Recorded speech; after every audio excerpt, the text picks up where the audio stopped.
नमस्कार दोस्तों, पहलवान गुरुदीन ग्रुप ऑफ कॉलेज के यूट्यूब चैनल पर आपका हार्दिक स्वागत है। मैं विभा ताम्रकार, राजनीति विज्ञान की प्रवक्ता। यदि आपने अभी तक हमारा चैनल सब्सक्राइब ना किया हो तो प्लीज़ सब्सक्राइब करें, लाइक शेयर कमेंट्स जरूर करें और बेल आइकन बटन दबाना ना भूलें, जिससे हमारी सारी नोटिफिकेशन आपके पास सबसे पहले पहुँचे। आइए दोस्तों, आज हम पढ़ाते हैं लोकतंत्र और लोक कल्याणकारी राज्य। लोकतंत्र क्या होता है, लोक कल्याणकारी राज्य क्या है, इन दोनों का क्या इसमें सामंजस्य है, क्या इसमें बातें रखी गई हैं, इनसे बहुत सारी चर्चा आपके साथ करेंगे।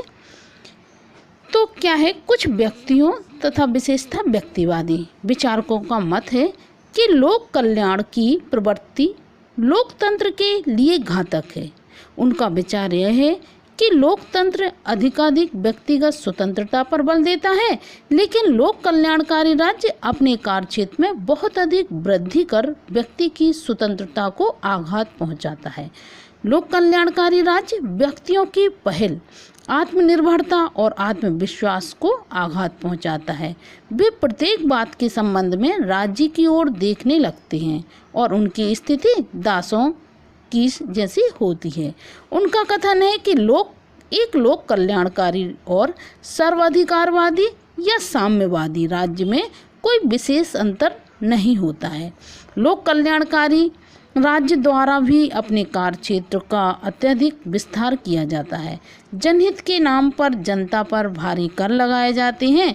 समाज के उच्च वर्गों से उनकी न्यायपूर्ण संपत्ति का एक बड़ा भाग छीन लिया जाता है और यदि कोई व्यक्ति राज्य की इन प्रवृत्तियों के विरोध का साहस करता है तो उसे जनहित का शत्रु करार देकर यातना दी जाती है। लोक कल्याणकारी राज्य के एक विकराल सरकार को जन्म देता है और जनता की स्वतंत्रता और लोकतंत्र को समाप्त कर देती है। कुछ व्यक्तियों का ऐसा विचार है कि लोक कल्याणकारी राज्य होते हैं वह राज्य को देखते ज़्यादा हैं और जनता के हित का कम ध्यान रखते हैं, लेकिन ऐसा नहीं होता है।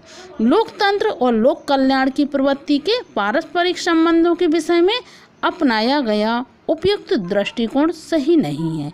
वास्तव में राज्य द्वारा अपनाई गई लोक कल्याण की प्रवृत्ति ने लोकतंत्र को सशक्तता ही प्रदान की है और उसे दुर्बल नहीं किया है। 1929 और 30 के विश्वव्यापी आर्थिक संकट के काल में अमेरिकी राष्ट्रपति फ्रैंकलिन डी रूजवेल्ट ने नवनिर्माण आर्थिक नीति अपनाकर प्रजातंत्र के विरुद्ध खड़े इस आर्थिक संकट को दूर कर दिया था। विल्सन की प्रगतिशील नीति, रूजवेल्ट की नवनिर्माण और ट्रूमैन की उचित नीति तत्कालीन आलोचना का पात्र तो हुई थी, लेकिन आज सभी व्यक्ति इस बात को स्वीकार करते हैं कि इस नीति ने अमेरिकी प्रजातंत्र को डगमगाने से बचा लिया था।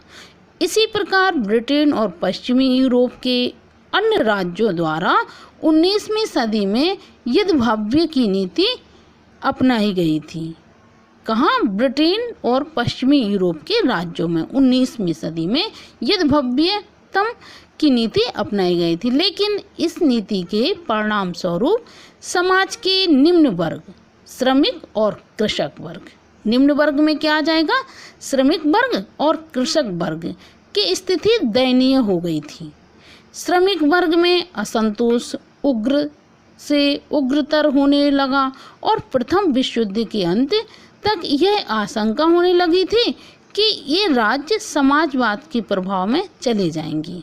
जब ये श्रमिक वर्ग असंतोष हो गया और उग्र हो गया तो प्रथम विश्व युद्ध हुआ, तो यह आशंका जताने लगी थी कि यह समाजवाद के प्रभाव में चले जाएंगे ये व्यक्ति।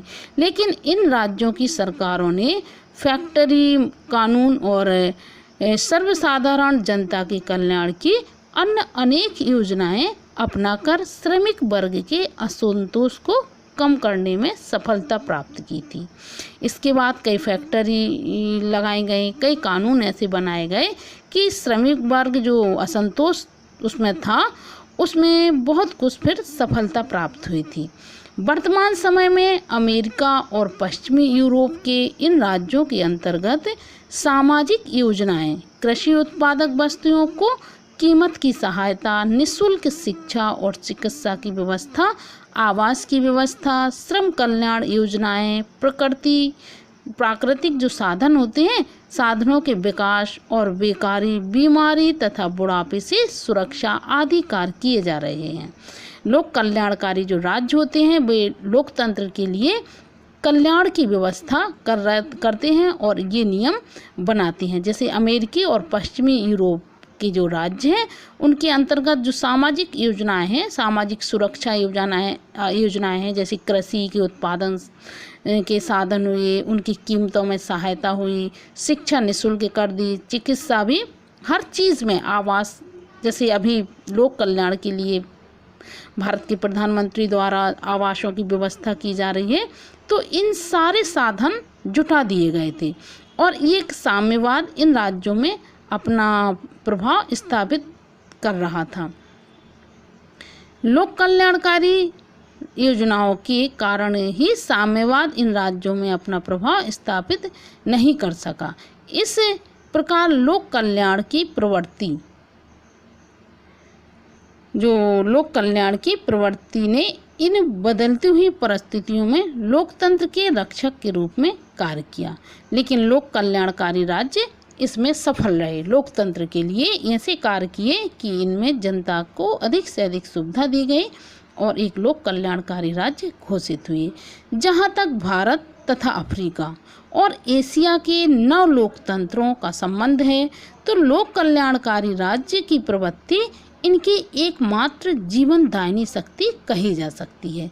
भारत हुआ तथा अफ्रीका और एशिया के 9 लोकतंत्रों में यह संबंध देखा जा सकता है कि लोक कल्याणकारी राज्य में बहुत ज़्यादा, इन देशों में लोकतंत्र की प्रवृत्ति तथा राज्य के अनुसार लोकतंत्र के लिए ही सर्वाधिक महत्व दिया जाता है। इन राज्यों के द्वारा राजनीतिक क्षेत्र में लोकतंत्र को अपना लिया गया। इन राज्यों के द्वारा राजनीतिक क्षेत्र में लोकतंत्र को ही अपनाया गया, लेकिन आर्थिक क्षेत्र में स्थिति बहुत अधिक खराब है। एक ओर तो छोटा सा संपत्तिशाली वर्ग है और दूसरी ओर एक ऐसा विशाल निर्धन वर्ग है जिसे भरपेट भोजन भी प्राप्त नहीं है। यह भीषण निर्धनता प्रजातंत्र के लिए एक बहुत बड़ा संकट बनी हुई है। ऐसी स्थिति में सभी व्यक्तियों को न्यूनतम जीवन स्तर प्रदान करना तथा धनी और निर्धन की खाई को मिटाना बहुत अधिक आवश्यक है और यह कार्य लोक कल्याण की प्रवृत्ति को अपनाने से ही संभव है।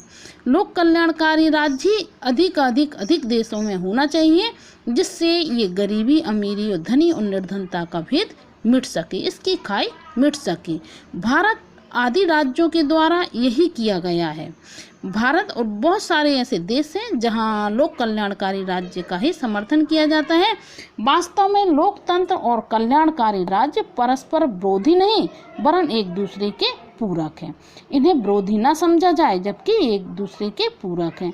और आज की परिस्थितियों में लोकतंत्र की रक्षा के लिए लोक कल्याण की प्रवृत्ति को अपनाना जाना नितांत आवश्यक है। जो वर्तमान जो परिस्थितियां हैं, इसमें आज लोकतंत्र हर जगह बहुत मजबूत हो गया है और यह लोकतंत्र अब सरकार से डरने वाला नहीं है। किसी भी देश में देख लो, और ये सारे काम, लोकतंत्र के सारे काम लोक कल्याणकारी राज्य में ही हितकर होते हैं।